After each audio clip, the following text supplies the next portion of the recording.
नमस्कार, आपका स्वागत है इस विशेष course fundamental of computer in manufacturing. पाठ्यक्रम समन्वयक doctor Ramakrishna Rathore, dean R and D CS associate professor Rungta college of engineering and technology, CSVTU Bhilai.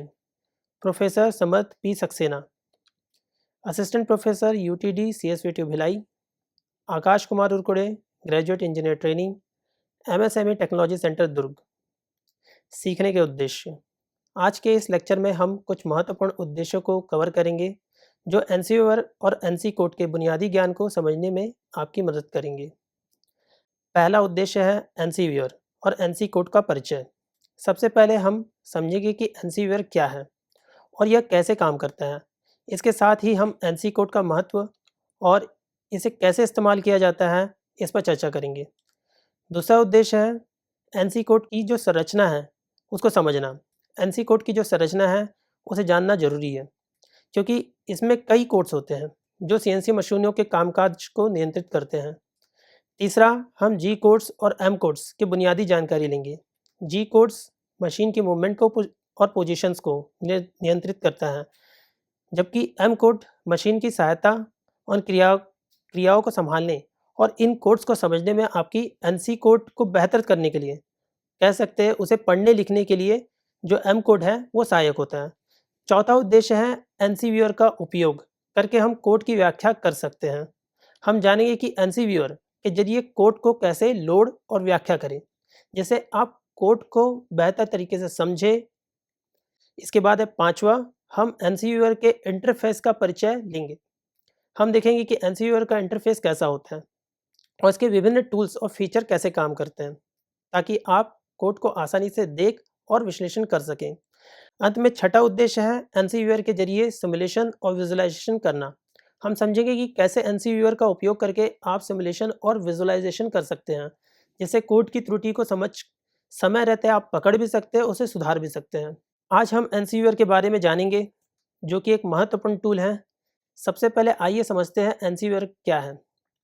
एनसीव्यूअर एक ऑनलाइन टूल है जिसका उपयोग हम एनसी न्यूमेरिकल कंट्रोल, कोड को देखने, समझने और विश्लेषण करने के लिए करते हैं। यह टूल सीएनसी, जिसका मतलब होता है कंप्यूटर न्यूमेरिकल कंट्रोल, मशीन के लिए बनाए गए कोड को सिमुलेट करता है और विजुलाइज भी करने के लिए हेल्प करता है। अब बात करते हैं कि इसकी मुख्य विशेषताएं और उपयोग की। एनसीव्यूअर की सबसे बड़ी विशेषता यह है कि आपके उपयोग करने का जो आप यूज़ करते हैं, इसका उपयोग करेंगे, ये बहुत ही आसान है। ये एक वेब बेस्ड टूल है, यानी आप इसे इंस्टॉल करने की आवश्यकता नहीं है। आप इसे सीधे अपने वेब ब्राउज़र से खोल सकते हैं और एनसी कोड को लोड कर सकते हैं, तुरंत देख सकते हैं और कैसे काम करेगा इसकी जानकारी ले सकते हैं। और एक महत्वपूर्ण विशेषता यह है कि एनसीव्यूअर आपके कोड को स्टेप बाय स्टेप सिमुलेट करने की सुविधा देता है। जैसे आप अपनी आसानी से समझ सकते हैं कि कोड अलग अलग हिस्से में क्या कर रहा है। इसके अलावा एनसीव्यूअर आपके 2D और 3D विजुअलाइजेशन भी प्रोवाइड करता है, जिससे आप कोड में होने वाली मशीन में प्रक्रिया जो होती है उसे आसानी से बारीकी से देख सकते हैं। अब यह सवाल उठता है कि यह टूल क्यों महत्वपूर्ण है। एनसीव्यूअर महत्वपूर्ण है क्योंकि यह आपके एनसी कोड को बिना किसी महंगे सॉफ्टवेयर या हार्डवेयर के समझने और सीखने का मौका देता है। इससे आप सीएनसी मशीन की तकनीक की गहराई से समझ सकते हैं। इसके अलावा एनसीव्यूअर आपको गलतियां पकड़ने और उन्हें सुधारने का अवसर भी देता है। सिमुलेशन के दौरान अगर कोड में कोई गलती होती है तो आप उसे तुरंत देख सकते हैं और आप इसे ठीक भी कर सकते हैं, जिससे वास्तविक मशीन में कोई अगर नुकसान होने वाला है उसे आप पहले से ही रोक सकते हैं। इस प्रकार एनसीव्यूअर एक शक्तिशाली टूल है जो सीएनसी कोडिंग के क्षेत्र में सीखने और समझने के लिए अत्यधिक उपयोगी है। अब समझेंगे कि एनसी मीन्स न्यूमेरिकल कंट्रोल ये क्या है। आज समझेंगे एनसी यानी न्यूमेरिकल कंट्रोल, इसका क्या महत्व है। सबसे पहले एनसी का अर्थ है, इसकी परिभाषा पर बात करते हैं। एनसी मतलब न्यूमेरिकल कंट्रोल, जो एक ऐसी तकनीक है जिसमें मशीन को चलाने के लिए संख्यात्मक डेटा मीन्स न्यूमेरिकल डेटा को उपयोग किया जाता है। इस डेटा का निर्देश होता है कि जो मशीन को बताते हैं उसे क्या काम करना है, जैसे कि कौन सी दिशा में मूव करना है, किस स्पीड से कटिंग करनी है और किस गहराई तक जाना है। ये निर्देश एनसी कोड के रूप में लिखे जाते हैं, जो मशीन को कंट्रोल सिस्टम द्वारा पढ़ा जाता है। अब बात करते हैं कि एनसी कोड का उपयोग कहाँ होता है। तो एनसी कोड मुख्य रूप से मैन्युफैक्चरिंग इंडस्ट्री में उपयोग होते हैं, खासकर उन मशीनों में जो कटिंग, ड्रिलिंग, मिलिंग और अन्य प्रक्रियाओं को स्वचालित रूप से ऑटोमेटिकली करती है। यह कोड मशीन को बहुत ही सटीकता से और कुशल तरीके से काम करने में मदद करती है, जिससे उत्पाद की गुणवत्ता और उत्पादन दर में वृद्धि होती है। अंत में इसके सीएनसी मशीन के उपयोग में समझते हैं। सीएनसी यानी कंप्यूटर न्यूमेरिकल कंट्रोल, एक एडवांस फॉर्म एनसी का, जिसे कंप्यूटर के जरिए मशीन को कंट्रोल किया जाता है। सीएनसी मशीन में एनसी कोड को कंप्यूटर के इनपुट किया जाता है और कंप्यूटर इस कोड के अनुसार मशीन को ऑपरेट करता है। इसका मुख्य फायदा यह है कि बहुत ही सटीक और दोहराने योग्य परिणाम देता है। सीएनसी मशीन का उपयोग जटिल और सटीक पार्ट्स बनाने के लिए किया जाता है, जैसे कि ऑटोमोबाइल्स के पार्ट्स, एरोस्पेस के पार्ट्स और इलेक्ट्रॉनिक्स इंडस्ट्री में।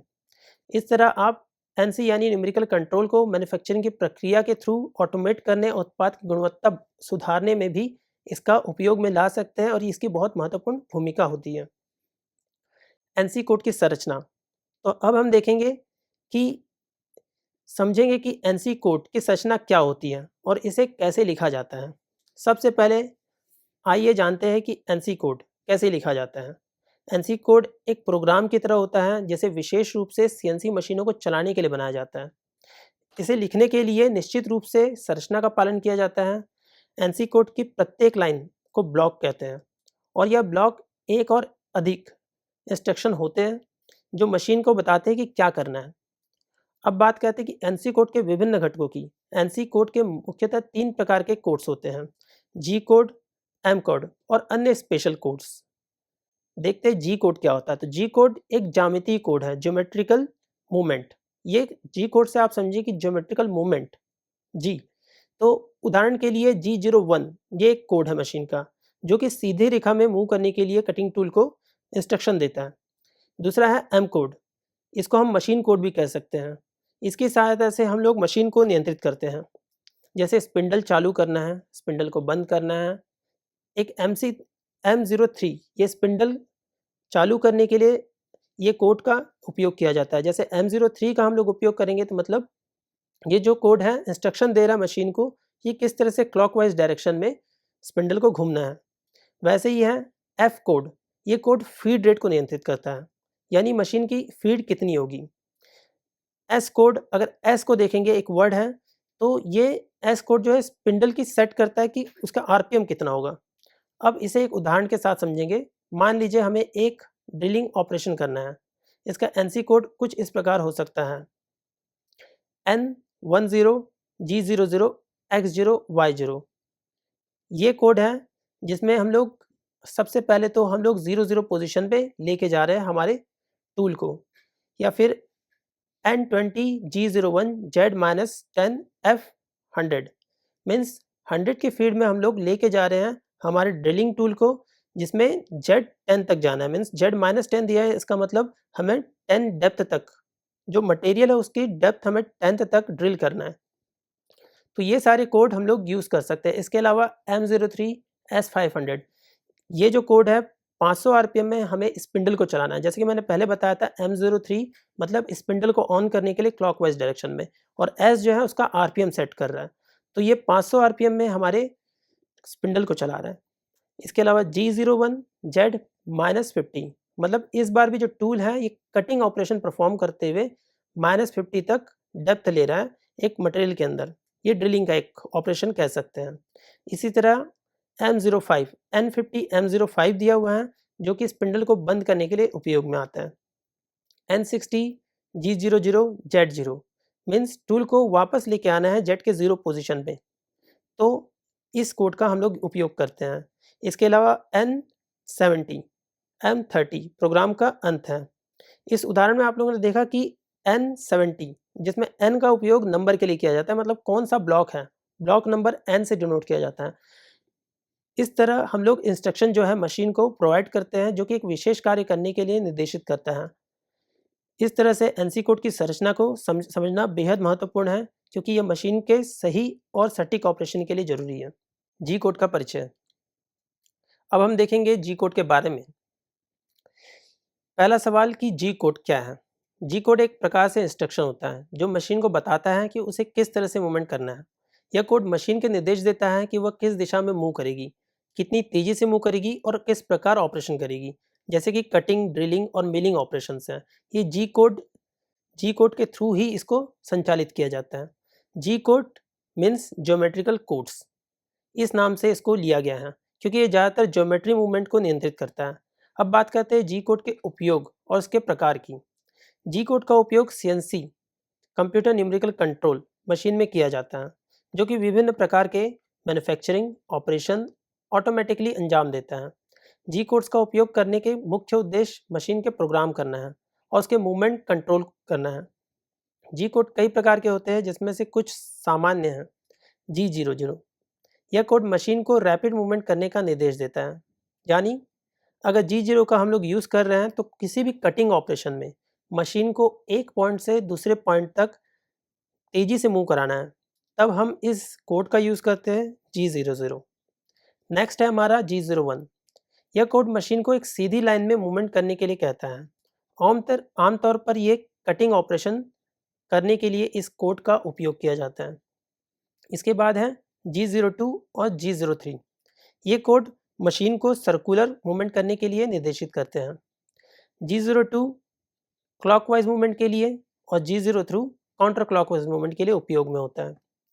इन सामान्य जी कोड्स का उदाहरण आपको यह समझने में मदद करेगा कि मशीन कैसे काम करती है और आप इस प्रकार से मूवमेंट को कंट्रोल कर सकते हैं।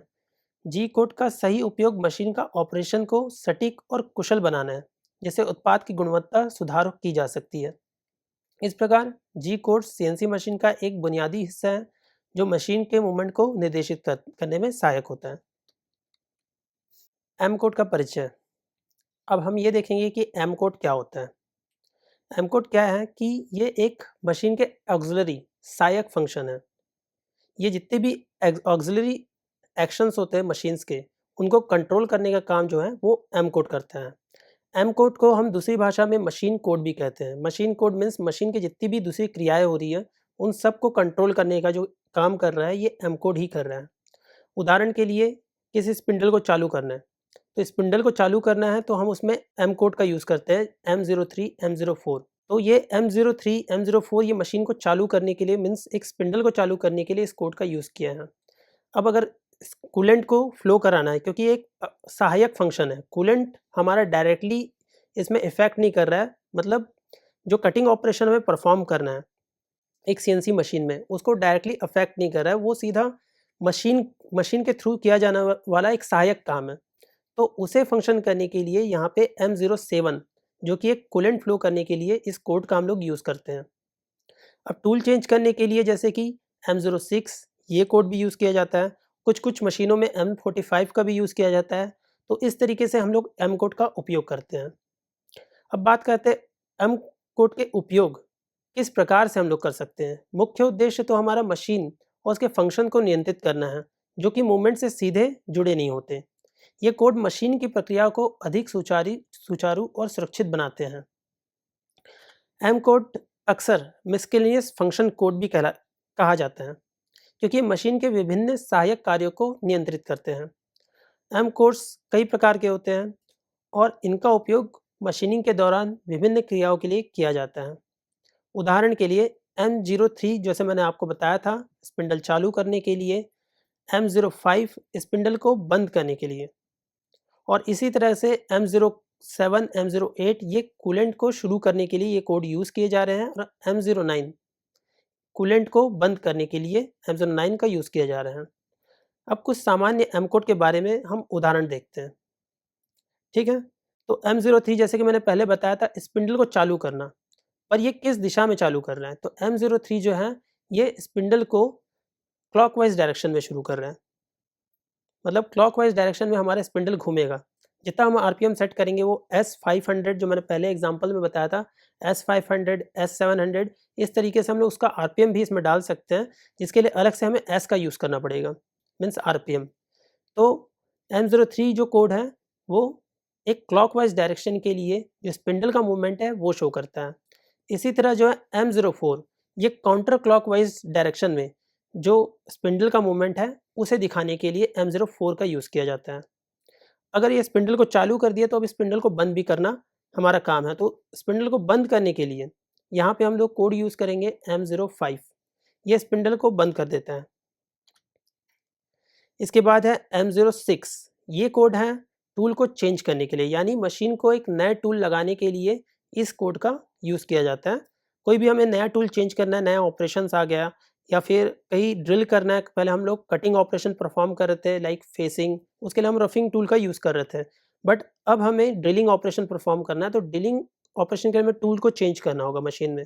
तो यहाँ पे हमें नया टूल लगाना है तो हमें M06 का यूज़ करना पड़ेगा, जो कि मशीन में ही कहीं पे सेट होगा अगर टूल, तो वो आके उसमें ऐड हो जाएगा या फिर हमें मैनुअली उसे चेंज करना होता है। M08, यह कोड जो है कूलेंट ऑन, जैसे मैंने पहले बताया था कि कूलेंट ऑन करने के लिए M08 का यूज़ करते हैं।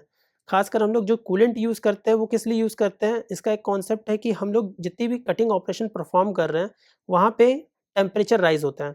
कटिंग टूल जो है वहाँ पे ऑपरेशन परफॉर्म करते हुए मटेरियल को काट रहे हैं, तो वहाँ पे टेम्परेचर राइज़ की वजह से उसे कूल करना ज़रूरी है ताकि चिप का फ्लो प्रॉपर्ली हो सके, वहाँ पे टूल का जो वियर कम हो सके। तो ये सब चीज़ों के लिए हम लोग कूलेंट ऑन करते हैं। तो कूलेंट ऑन करने के लिए हम लोग जो कोड यूज़ करेंगे M08 है। उस कूलेंट को अब हमें ऑफ भी करना है। इसके आगे के ऑपरेशन में अगर हमें कहीं पे कूलेंट ऑफ करना रहा तो वहाँ पे हम M09 का यूज़ करेंगे। इस प्रकार से M कोड मशीन की प्रक्रिया के दौरान महत्वपूर्ण सहायक कार्यों में नियंत्रित करता है और इन्हें सही तरीके से समझना और लागू करना बहुत ही ज़रूरी है। इससे मशीन के ऑपरेशन अधिक कुशल और सुरक्षित बनते हैं। अब आगे देखेंगे एनसीवीआर इंटरफेस का परिचय। सबसे पहले आइए जानते हैं कि एनसीवीआर के मुख्य भाग कौन से हैं और उनका क्या काम है। एनसीवीआर खोलते हैं तो सबसे पहले आपको एक स्क्रीन दिखाई देती है जिसमें कई हिस्से होते हैं। सबसे पहला कोड एडिटर, यह इंटरफेस का वो भाग है जहां आप अपना एनसी कोड देख सकते हैं। यहाँ को पर कोड को एडिट भी कर सकते हैं या आप इसमें कोई भी बदलाव भी कर सकते हैं। लाइक अगर आपने कोई एक पूरा प्रोग्राम लिखा हुआ है एनसी कोड में, तो इस कोड एडिटर में आपको एक नया प्रोग्राम डालना है, मीन्स आपको बीच में कुछ और नया ऑपरेशन इंसर्ट करना है, तो इस कोड एडिटर में आप उस ऑपरेशन को इंसर्ट कर सकते हैं, नया ऑपरेशन लिख सकते हैं। या फिर आपने कहीं पे अगर कोई प्रोग्राम लिख के रखा है, लाइक आपने नोटपैड में या फिर वर्ड फाइल में अपना एक प्रोग्राम लिख के रखा है, तो उस प्रोग्राम को वहाँ से कॉपी करके यहाँ पे पेस्ट भी कर सकते हैं। ये बहुत ही सिंपल सा इंटरफेस है जहाँ पे आप इजीली कोड को एडिट कर सकते हैं, आपको ज़्यादा कुछ इसमें करना नहीं होगा। आप नॉर्मली कोड लिख भी सकते हैं और एडिट भी कर सकते हैं। तो क्या होगा, प्रोग्राम में आपको कोई ऑपरेशन, नया ऑपरेशन जोड़ना है या फिर किसी ऑपरेशन को डिलीट करना है, ये सारी क्रियाएँ कोड एडिटर के माध्यम से आप ईज़िली कर सकते हैं। अगला है सिम्युलेटर विंडो। ये बहुत ही इम्पोर्टेंट हिस्सा होता है इस सिम्युलेटर का। इसमें आप क्या करते हैं कि जितना भी एनसी कोड आपने डाला है, उसको आप लोग किस तरीके से सिम्युलेट कर रहे हैं, उन सबको देख सकते हैं। मतलब मशीन में किस तरह से टूल की एक मूवमेंट हो रही है, उन सबको आप समझ सकते हैं कि आपने जो प्रोग्राम किया था, जो आपने लेटर डाले थे, जी कोड, एम कोड के थ्रू आपने जो प्रोग्राम बनाया है, वो सारे के सारे जो रीड करते समय वो टूल का जो मूवमेंट है, वो उस प्रकार से हो रहा है या नहीं। यहाँ पे एक टूल पाथ जनरेट होता है, उस टूल पाथ को आप देखते हैं कि उस टूल पाथ के अकॉर्डिंग टूल चल रहा है या नहीं, या फिर आपने जो प्रोग्राम बनाया है ये वही प्रोग्राम है या नहीं। ये सिम्युलेटर विंडो में आपको क्लियरली दिखता है। इसमें क्या आपको 2D में भी देख सकते हैं और 3D में भी देख सकते हैं। इसमें आपको दोनों की ही जानकारी ईज़िली हो जाएगी। जैसे कि आप लोगों ने अगर कोई 2D प्रोग्राम बनाया है, तो उस 2D प्रोग्राम को इसमें सिम्युलेट करके देख सकते हैं कि वह प्रोग्राम प्रॉपर्ली चल रहा है या नहीं। या फिर आपने 3D प्रोग्राम बनाया है, तो 3D प्रोग्राम को भी 3D मूवमेंट के थ्रू, मीन्स आइसोमेट्रिक व्यू के थ्रू आप देख सकते हैं कि हाँ, इसके अलग-अलग हिस्सों में हमारा टूल पहुँच रहा है या नहीं, या फिर वो काम कर रहा है या नहीं। इसके अलावा है कंट्रोल पैनल। यह पैनल आपके सिमुलेशन को कंट्रोल करने की सुविधा देता है। यहाँ पर आप प्ले, पॉज़, रिवाइंड और स्पीड कंट्रोल जैसे ऑप्शंस होते हैं, जिसके आप सिमुलेशन को आसानी से इच्छानुसार चला सकते हैं। कंट्रोल पैनल वो हिस्सा है जहाँ पे आप लोग ईज़िली, मतलब आपने एक प्रोग्राम चलाया, उसको रिवाइंड करके देखना है। फिर से उसको देखना है कि उसमें क्या-क्या टूल मूवमेंट हुए थे, प्रॉपर्ली हुए या नहीं, किस जगह पे टूल जाके कहीं टकरा तो नहीं रहा है या फिर कुछ प्रॉब्लम तो नहीं आ रही है उस प्रोग्राम में। तो उस चीज़ को आप यहाँ पे कंट्रोल पैनल के थ्रू कंट्रोल करके देख सकते हैं। लाइक आपने एक पूरा एक प्रोग्राम चला दिया, अब आपको फिर से उस प्रोग्राम को चलाना है, तो आप फिर से वापस जाके कंट्रोल पैनल में उस प्रोग्राम को पीछे करके एक बार फिर उसे चला सकते हैं। अगर उसे पॉज़ करना है बीच में तो आप पॉज़ भी कर सकते हैं। इसके अलावा नेक्स्ट है सेटिंग पैनल। यह भाग होता है एनसी का कि सेटिंग की कस्टमाइज़ेशन करना। अगर आपको लग रहा है कि किसी तरह का कस्टमाइज़ेशन करना चाहिए आपके इंटरफ़ेस में, तो यहाँ पे हर तरह की सुविधा उपलब्ध होती है कस्टमाइज़ेशन के लिए। आप यहाँ से यूनिट्स, टूल्स और अन्य पैरामीटर को सेट कर सकते हैं ताकि आप सिमुलेशन को सही तरीके से कर सकें।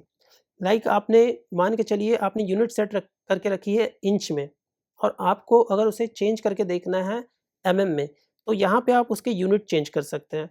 इंच से एमएम में इसे चेंज किया जा सकता है।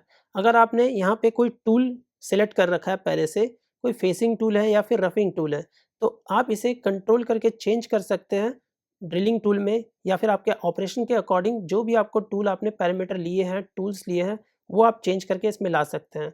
दूसरे पैरामीटर जैसे कि डेप्थ ऑफ कट है, आपने 0.2 का डेप्थ ऑफ कट दे रखा है या फिर 0.5 का डेप्थ ऑफ कट दे रखा है, तो अपने अकॉर्डिंग और टूल के अकॉर्डिंग या फिर जो आपके पास मटेरियल उसके अकॉर्डिंग आप उसका डेप्थ ऑफ कट चेंज कर सकते हैं, आरपीएम चेंज कर सकते हैं या फीड चेंज कर सकते हैं। तो ये सारी की सारी जो सेटिंग है, जो मैन्युफैक्चरिंग इनपुट दिए जाते हैं यहाँ पे, इस सेटिंग पैनल में एनसीवीआर में दिए जाते हैं, ताकि आप उसे जितनी भी ऑपरेशंस हैं, उसको ईज़िली कंट्रोल कर सकें।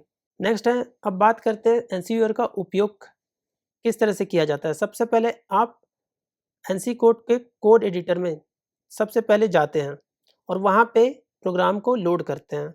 इसके बाद आप सिमुलेशन विंडो में जाकर प्ले बटन दबाते हैं, जिससे मशीन के मूवमेंट दिखना शुरू हो जाता है। कंट्रोल पैनल का उपयोग करके आप सिमुलेशन को नियंत्रित कर सकते हैं, जैसे कि अगर आपको किसी खास पॉइंट पर रुकना है या आप उसे स्लो करना चाहते हैं, जैसे मैंने पहले बताया था आपको कहीं रुकना है या उसको पीछे करके देखना है, तो आप यहाँ पे सेटिंग पैनल की मदद से उसे सिमुलेट करके ज़रूरत के अनुसार कस्टमाइज़ कर सकते हैं। उसको आगे-पीछे आप लोग देख सकते हैं कि कहाँ कैसा मूवमेंट हो रहा है, कहीं टूल हमारा टकरा तो नहीं रहा है या फिर किसी वॉल के पास से होके गुज़र गुज़र तो नहीं रहा है, जिससे टूल को नुकसान हो सकता है। तो ये सारी चीज़ें आप लोग इसमें कर सकते हैं। इस प्रकार एनसीवीआर का इंटरफ़ेस सरल और उपयोग आसान हो जाता है, जिससे आप एनसी कोड को बेहतर तरीके से समझ सकते हैं और विश्लेषण कर सकते हैं। अब हम सीखेंगे एनसीवीआर में एनसी कोड को कैसे लोड कर सकते हैं। यह एक सबसे सरल तरीका है, लेकिन इसे ठीक से समझना महत्वपूर्ण है, ताकि आप आसानी से एनसीवीआर का उपयोग कर सकें।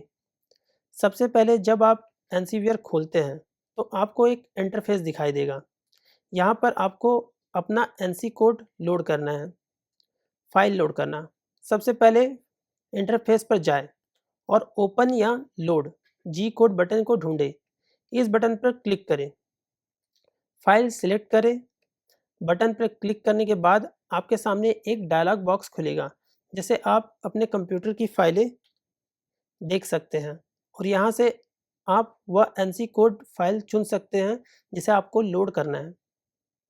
एनसी कोड फ़ाइल का एक्सटेंशन आमतौर पर एनसी डॉट या फिर डॉट जी कोड होता है। लोड करें, फ़ाइल सिलेक्ट करके आप ओपन या लोड बटन पर क्लिक करेंगे, आपकी चुनी हुई फ़ाइल एनसीवीआर में लोड हो जाएगी। सिमुलेशन देखें, अब आप एनसी कोड का सिमुलेशन और विजुअलाइजेशन देख सकते हैं। आप इसे स्टेप बाय स्टेप देख सकते हैं और समझ सकते हैं कि कोड कैसे काम करेगा। इस प्रकार एनसीवीआर में एनसी कोड को लोड करना काफ़ी आसान है और आप इसे कुछ ही स्टेप्स में इसे काम में ला सकते हैं। एनसीवीआर में कोड का विश्लेषण करना। अब हम सीखेंगे कि एनसीवीआर में कोड को विश्लेषण कैसे किया जाता है। सबसे पहले कोड को कैसे पढ़ें और समझें। जब आप एनसीवीआर में एनसी कोड लोड करते हैं, तो सबसे पहले आपको कोड की लाइनों को ध्यान से पढ़ना चाहिए। कोड में हर लाइन का एक निर्देश होता है, जैसे कि जी कोड और एम कोड। जी कोड मशीन के मूवमेंट और पोजीशन को नियंत्रित करने के लिए दिया जाता है, जबकि एम कोड जो है मशीन की सहायक क्रियाओं को करने के लिए उसे मैनेज करने के लिए दिया जाता है। अब बात करते हैं कि मुख्य पॉइंट्स पर ध्यान कैसे दें। कोड पढ़ते समय उन जी कोड्स और एम कोड्स पर खास ध्यान दें जो आपके काम के लिए महत्वपूर्ण हैं, जैसे कि G01 ये मूवमेंट को निर्देशित करता है और किस तरीके से एक कटिंग ऑपरेशन परफॉर्म करना है, उसके लिए इस कोड का उपयोग किया जाता है। ये जब कोड हम यूज़ करते हैं तो एक कटिंग ऑपरेशन समझ लीजिए परफॉर्म हो रहा है, क्योंकि इसी में आपने जो फ़ीड दी है ये कटिंग फ़ीड दे रखी होती है और यहीं पे सबसे ज़्यादा संभावना होती है कि हमारा जो कटिंग टूल है वो किस तरीके से परफॉर्म करते हुए कहीं किसी तरीके का एक्सीडेंट तो नहीं हो रहा, इसकी एक संभावना होती है। तो G01 पे हमें देखना होता है कि उसके जो कोऑर्डिनेट्स दिए गए हैं, क्या वो सही है या नहीं है। जिस तरीके की हमने कोऑर्डिनेट दी है वो एनसी व्यूअर में वो उस तरीके से शो कर रहा है या नहीं कर रहा है। अगर G01 के कोऑर्डिनेट के अकॉर्डिंग अगर वहाँ शो नहीं हो रहा है तो अब हमें ध्यान देने की ज़रूरत है कि उसके कोऑर्डिनेट्स हमने सही दिए हैं या नहीं दिए। कुछ प्रॉब्लम आने पे हम कोऑर्डिनेट्स को चेंज कर सकते हैं। अगला है, अगर हम लोग किसी जगह पे एम कोड दे देते हैं, जैसे कि M03 जो स्पिंडल चालू करते हैं, तो इन कोड्स को सही से समझा जा सकता है। आप यह जान सकते हैं कि मशीन कैसे काम कर रही है। M03 से मशीन का स्पिंडल मूवमेंट के लिए दिया जाता है और ये स्पिंडल प्रॉपरली मूव कर रहा है या नहीं, ये इसमें पता चल जाता है। अंत में इस इंटरफेस का उपयोग करते हुए हम कोड की व्याख्या करें। एनसी व्यूअर का इंटरफेस यूज़र फ्रेंडली है, जैसे आप आसानी से कोड का विश्लेषण कर सकते हैं। इंटरफेस में आपको एक 2D या 3D ये व्यू मिलते हैं, जैसे आप देख सकते हैं कि कोड मशीन को कैसे गाइड कर रहे हैं। इस तरह आप एनसी व्यूअर का उपयोग करते हैं और कोड को सही ढंग से पढ़ सकते हैं, उसे समझ सकते हैं, उसका विश्लेषण कर सकते हैं। सिमुलेशन और विजुअलाइजेशन। अब हम देखते हैं कि एनसी व्यूअर के माध्यम से आप कोड को किस तरीके से सिमुलेट करते हैं और विजुअलाइजेशन किस तरीके से करते हैं। जितने भी उसके विभिन्न टूल होता है उनका उपयोग कैसे किया जाना है, ये सब हम सीखेंगे। सबसे पहले सिमुलेशन पर ध्यान दें। एनसीवीआर में जो सिमुलेशन का मतलब होता है कि आप अपने एनसी कोड को वास्तविक मशीन पर चलाने से पहले देख सकते हैं और वह कैसे काम करेगा। इसे करने के लिए आप एनसीवीआर के कोड को लोड करेंगे और फिर उसे सिमुलेट बटन पर क्लिक करके उसे सिमुलेट करके देखेंगे स्टेप बाय स्टेप यह कैसे काम कर रहा है या फिर किस तरह से वर्क कर रहा है। इस चीज़ को हम लोग जानते हैं। जैसे आपको पता चलेगा कि कोड के हर भाग के अनुसार मशीन काम किस तरीके से कर रही है। सिमुलेशन के दौरान आप किसी भी गलती या संभावित समस्याओं को आसानी से पहचान सकते हैं और उन्हें पहले से ठीक कर सकते हैं। मीन्स एक सिमुलेशन किस लिए किया जाता है कि आप जो मशीन में काम करने वाले हो, मशीन पे जाने वाले हो, तो मशीन में आप डायरेक्टली प्रोग्राम अगर डाल देते हो और किसी भी तरह की प्रॉब्लम रही, तो वहाँ पे मशीन में एक्सीडेंट होने की संभावना होती है। इसलिए हम उस संभावना को रोकने के लिए पहले से ही उन कोड्स को सिमुलेटर में डाल के पढ़ लेंगे, चेक कर लेंगे कि यहाँ कोई प्रॉब्लम तो नहीं है या फिर इसमें किसी तरह का एरर तो नहीं आ रहा है या फिर जिस तरीके से हम कोड को प्रेज़ेंट करना चाहते हैं मशीन को, वो उस तरीके से प्रेज़ेंट हो रहा है या नहीं।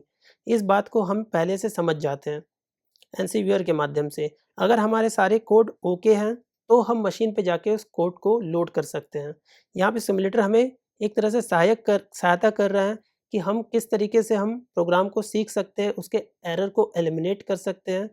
किसी तरह की अगर हमें एडिटिंग की ज़रूरत है तो उसे एडिट कर सकते हैं। तो ये सारी चीज़ों को हम लोग कर सकते हैं। साथ ही साथ हमारा प्रोग्राम किस तरह से चल रहा है उसका विज़ुअलाइज़ेशन भी हमें हो जाता है। जैसे हमें जी कोड और एम कोड के जो काम करने का तरीका है, वो हमें क्लियर होता है उस विज़ुअलाइज़ेशन से कि हमने जिस कोड का उपयोग किया, उस कोड से हमें कौन-सा कट मूवमेंट मिल रहा है एक टूल में, वो सारी की सारी जानकारी हमें इस विज़ुअलाइज़ेशन से क्लियर हो जाती है। एनसीवीआर में 2D और 3D विज़ुअलाइज़ेशन के विकल्प होते हैं। जैसे कि 2D विज़ुअलाइज़ेशन में आप मशीन के पाथ के ऊपर देख सकते हैं, जबकि 3D विज़ुअलाइज़ेशन में आप इसे सभी कोणों से देख सकते हैं। मीन्स आप अलग-अलग एंगल से उसको परफ़ॉर्म करके देख सकते हो, आप चेंज करके देख सकते हो कि इस एंगल से देखने पे हमारा कटिंग टूल किस पोज़ीशन पे दिख रहा है या फिर अलग-अलग जो फ़ेज़ होते हैं एक जॉब के, उस फ़ेज़ से जाके देख सकते हो कि आपका जो प्रोग्राम है वो किस तरीके से वर्क कर रहा है या कटिंग टूल किस तरह से काम कर रहे हैं। तो इसे आपको समझने में मदद मिलती है कि कोड के अनुसार मशीन कैसे काम करेगी और आप इसे अपने काम को और भी सटीक बना सकते हैं। इन टूल्स का उपयोग करने से आप एनसी कोड को बेहतर तरीके से समझ पाएँगे और सुनिश्चित कर सकेंगे कि आपका काम सही ढंग से हो रहा है। एनसीवीआर के अन्य भी उपयोग। अब हम देखेंगे कि एनसीवीआर का अन्य उपयोग क्या है? इसके और अतिरिक्त फीचर क्या है इसके बारे में हम जानेंगे। एनसीवीआर केवल एनसी कोड को देखने और सिमुलेट करने के लिए नहीं होता, बल्कि इसे कई अतिरिक्त फीचर भी हैं। पहला फीचर है कि कोड की त्रुटियों की पहचान। यह टूल आपको कोड में मौजूद गलतियों की जल्दी और आसानी से पहचानने में सुविधा देता है। दूसरा, एनसी व्यूअर आपको कोड के विभिन्न हिस्सों को हाइलाइट और एनोटेट करने की सुविधा भी प्रदान करता है, जिससे कोड का विश्लेषण और उसको और आसान तरीके से कैसे किया जा सकता है, इसके बारे में आपको जानकारी होती है। विभिन्न इंडस्ट्री में एनसी व्यूअर का उपयोग बहुत व्यापक है, जैसे मैन्युफैक्चरिंग इंडस्ट्री या फिर टूल प्रोटोटाइपिंग या फिर फाइनल प्रोडक्ट डिज़ाइनिंग या मशीनिंग, इन सब में हम लोग यूज़ कर सकते हैं एनसी व्यूअर का। ऑटोमोबाइल और एरोस्पेस इंडस्ट्री में जहाँ सटीकता की ज़रूरत होती है, जहाँ पे हम प्रिसिशन मैन्युफैक्चरिंग पे काम करते हैं। तो सबसे पहले तो ये क्वेश्चन आएगा प्रिसिशन मैन्युफैक्चरिंग। आप लोग जैसे पहले भी जान चुके होंगे कि प्रिसिशन मैन्युफैक्चरिंग और एक जनरल मशीनिंग वर्क, ये 2 अलग-अलग टाइप की मशीनिंग इंडस्ट्रीज़ होती है। जो जनरल मशीनिंग व इंडस्ट्री होती है, वहाँ पे हमें ज़्यादा टॉलरेंस पे काम करना नहीं होता।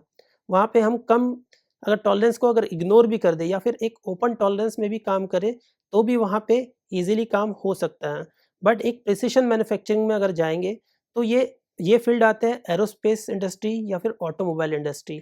इन इंडस्ट्री में जो पार्ट्स बनते हैं वो प्रिसिशन मैन्युफैक्चरिंग के अकॉर्डिंग बनते हैं, जहाँ पे 2 पार्ट्स एक दूसरे से मेट कर रहे होते हैं। आप जैसे पढ़ेंगे limit fit tolerance. Limit fit tolerance क्या होता है कि 2 पार्ट्स आपस में एक दूसरे से कहीं न कहीं मेट कर रहे हैं और एक फिट बना रहे हैं, और ये फिट एक असेंबली के लिए ज़रूरी होता है। तो ये जो फिट होते हैं, इसको बनाने के लिए बहुत ही सटीकता की ज़रूरत होती है, बहुत ही प्रिसिशन की ज़रूरत होती है, और इस प्रिसिशन को ही हम लोग सीएनसी के थ्रू प्राप्त कर पाते हैं। मीन्स हम लोग इसको अगर अचीव करना है तो सीएनसी का उपयोग करना होगा, क्योंकि सीएनसी बहुत ज़्यादा एक्यूरेट मशीन होती है, और सीएनसी मशीन के लिए हम लोग जो कोड यूज़ कर रहे हैं, उसको अगर हमें समझना है तो हम एनसी का उसमें उपयोग कर सकते हैं। एनसी की कोड की गुणवत्ता और सटीकता सुनिश्चित करने में मदद कर सकता है। इसके अलावा यह टूल शैक्षणिक संस्थानों में भी उपयोगी है, जहाँ छात्र और प्रशिक्षु एनसी कोड और मशीनिंग प्रक्रियाओं को सीख सकते हैं। इस प्रकार एनसी एक बहुपकारी टूल है जो विभिन्न उद्योगों में और शिक्षण में महत्वपूर्ण भूमिका निभाता है। एनसी के लाभ। अब देखेंगे कि एनसी के क्या-क्या फ़ायदे हैं, इस पे चर्चा करेंगे। यह अन्य टूल की तुलना में कैसे बेहतर है? तो इसके कुछ फ़ायदे निम्नलिखित हैं। पहले, साधारण उपयोग। एनसी एक सरल और यूज़र फ्रेंडली टूल है। इसे इस्तेमाल करने के लिए आपको किसी विशेष सॉफ्टवेयर के इंस्टॉल करने की कोई आवश्यकता नहीं होती। बस इसे वेब ब्राउज़र में खोलकर आप एनसी कोड को देख सकते हैं। दूसरा है सटीक सिमुलेशन। आप यह टूल एनसी कोड का सटीक सिमुलेशन देख सकते हैं। ये ईज़िली आपको एक प्रॉपर सिमुलेशन प्रदान करता है, जिससे आप कोड के कामकाज को बिना किसी वास्तविक मशीन की सहायता से चलाए बिना भी उसे आप कर सकते हैं। इसे त्रुटियों को जल्दी पहचानने में आपको या फिर सुधारने में आपको मदद मिलेगी। थर्ड है 2D और 3D विज़ुअलाइज़ेशन। एनसीयूआर में जो कि 3D विज़ुअलाइज़ेशन की भी सुविधा देता है, जिससे आप मशीनिंग प्रक्रियाओं को बारीकी से देख सकते हैं और बेहतर विश्लेषण कर सकते हैं। अब बात करते हैं कि ये अन्य टूल्स की तुलना में कैसे बेहतर है। Cost effective. एनसीवीआर मुफ्त में उपलब्ध है, जबकि अन्य सॉफ्टवेयर महंगे होते हैं। जैसे कि आप दूसरे सॉफ्टवेयर्स देखेंगे, जैसे जैसे नाम लेंगे एमको सॉफ्टवेयर्स, मास्टरकैम सॉफ्टवेयर्स, या फिर दूसरे जो भी सॉफ्टवेयर्स हैं, उसको आपको परचेज़ करना होता है, या फिर उसके लाइसेंस खरीद के आप लोगों को अपने लैपटॉप में, कंप्यूटर में इंस्टॉल करना होगा, तब जाके आप उस पे कोई काम कर सकते हैं। But NCVR total free of cost है, आप इसे ईज़िली ब्राउज़ कर सकते हैं। ये वेब बेस्ड है, इसलिए किसी भी डिवाइस में आसानी से एक्सेस किया जा सकता है। इसके फ़ायदे के कारण एनसीवीआर एनसी कोड की विश्लेषण और सिमुलेशन के लिए एक उत्कृष्ट टूल है। सामान्य समस्याएं और समाधान। अब हम देखेंगे एनसीवीआर का उपयोग करते समय आने वाली सामान्य समस्याओं और उनके समाधानों के बारे में चर्चा। पहली समस्या यह है कि हो सकती है कि एनसी कोड को एनसीवीआर में लोड नहीं कर पा रहे हैं। इस स्थिति में सुनिश्चित करें कि कोड सही प्रारूप में हो और कोई सिलेक्ट एरर ना हो। कभी-कभी फाइल में एक्सटेंशन या कोड का वर्णन भी समस्या पैदा कर सकता है। इसे ठीक करने के लिए कोड को फॉर्मेट को सेव करें और पुनः प्रयास करें। दूसरी समस्या हो सकती है कोड को सटीकता की कमी। अगर सिमुलेशन के दौरान कुछ असामान्य व्यवहार दिखे, तो कोड की समीक्षा करें और देखें कि कहीं कोई त्रुटि तो नहीं है। अक्सर छोटी-मोटी गलती भी परिणाम को प्रभावित कर सकती है। तीसरी समस्या है सिमुलेशन की धीमी गति। यदि सिमुलेशन धीमा चल रहा है तो अपने इंटरनेट कनेक्शन की जाँच करें और सुनिश्चित करें कि ब्राउज़र का क्रैश क्लियर तो हो गया है। तीसरी समस्या है सिमुलेशन की धीमी गति। यदि सिमुलेशन धीमा चल रहा है तो अपने इंटरनेट कनेक्शन की जाँच करें और सुनिश्चित करें कि ब्राउज़र क्रैश तो नहीं है, उसे क्लियर कर ले। इन समस्याओं को समझकर और सही समाधान अपनाकर ही एनसी को अच्छे से यूज़ किया जा सकता है। अपने एनसी कोड की सही जाँच कर सकते हैं और उसका अच्छे से विश्लेषण भी कर सकते हैं। निष्कर्ष और मुख्य संदेश। आज के लेक्चर में निष्कर्ष हम इस प्रकार निकाल सकते हैं कि एनसीवीयर का उपयोग करके एनसी कोड का बुनियादी ज्ञान प्राप्त किया जा सकता है और ये बहुत ही सरल है। एनसीवीयर को एक ऐसा टूल है जो एनसी कोड को देखने और उसे समझने में मदद करता है। इसके यूजर फ्रेंडली इंटरफेस और सिमुलेशन फीचर्स की वजह से यह सीखने में बहुत ही आसान है। इस टूल का उपयोग करना काफ़ी आसान है। आप इसे अपने वेब ब्राउज़र पर आसानी से एक्सेस कर सकते हैं और बिना किसी तकनीकी दिक्कत के एनसी कोड को लोड और सिमुलेट कर सकते हैं। इससे आप कोड की गहराई से समझ सकते हैं, उसे जान सकते हैं कि हाँ, ये कोड किस तरह से काम करेगा। मशीन में जब ये यूज़ किया जाएगा तब इसके किस तरह से मूवमेंट होंगे। आज हमने एनसीवीयर के इंटरफेस और सिमुलेशन की पूरी जानकारी प्राप्त की। इस टूल की मदद से आप एनसी कोड के साथ-साथ मशीनिंग प्रक्रियाओं को और बेहतर तरीके से समझ सकते हैं। इस प्रकार एनसीवीयर एक महत्वपूर्ण और प्रभावशाली टूल है, जो सीएनसी मशीनिंग और एनसी कोड को समझने में आपकी सहायता करता है। अगली लेक्चर का अवलोकन एनसीवीयर का टर्निंग कार्य के लिए कैम। इस लेक्चर में हम एनसीवीयर का उपयोग करके टर्निंग कार्यों के लिए कैम कंप्यूटर एडेड मैन्युफैक्चरिंग की प्रक्रिया को समझेंगे। अगले लेक्चर में हम कैम के बारे में विस्तार से जानेंगे। कैम एक तकनीक है जिसका उपयोग सीएनसी मशीनों के लिए कोड बनाने के लिए किया जाता है। इससे हमें टर्निंग कार्यों के लिए आवश्यक एनसी कोड तैयार करने में मदद मिलती है। हम देखेंगे कि कैम कैसे काम करता है और इसके प्रमुख उपयोग क्या हैं। कैम सॉफ्टवेयर एनसी कोड का ऑटोमेटिकली जनरेशन करता है, जिससे टर्निंग प्रक्रिया को अधिक सटीक और कुशल बनाया जा सकता है। इसके अलावा हम टर्निंग कार्यों के लिए एनसी कोड की बारीकियों पर भी ध्यान देंगे। टर्निंग एक ऐसी प्रक्रिया है जिसमें वर्कपीस को रोटेट करके कटिंग की जाती है। इसके लिए सही एनसी कोड लिखना बहुत महत्वपूर्ण है ताकि मशीन सटीक तरीके से काम कर सके। अगले लेक्चर में हम कैम की का परिचय और टर्निंग के लिए एनसी कोड की गहराई को समझेंगे। तो इसी के साथ आज का लेक्चर समाप्त करते हैं। Thank you.